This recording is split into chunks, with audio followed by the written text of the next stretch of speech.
Magandang araw mga paps. Magpapalit tayo ngayon ng flyball nitong Mio Sporty. So una, tanggalin muna natin ang nut sa may pulley. Para matanggal siya, kailangan natin siyang lagyan ng pangontra or kalangan.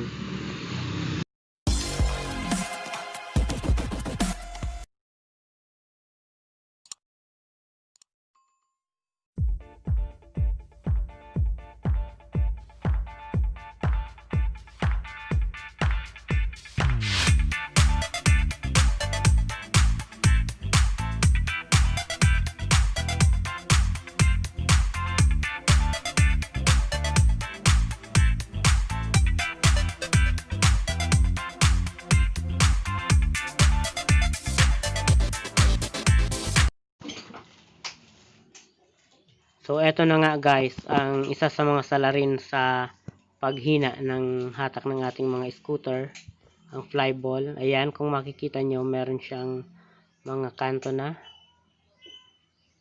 So kailangan na din talaga siyang palitan. I-close up natin sa camera para makita nyo. Ayan, oh. Kung makita nyo, malalim na nga ang nabawa sa kanya. Kaya nahihirapan na siyang mag-shift ng speed. Nahihirapan ang bumuka ang ating pulley. Kaya nahihirapan na rin mag-shift ng speed.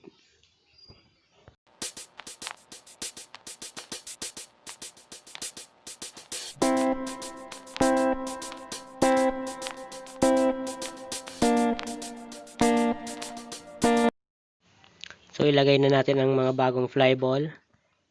So kapag ganito, straight 10 lang naman ang ilalagay nating flyball. So hindi siya mahirap, latag lang tayo ng latag. So ayan, nailatag na natin.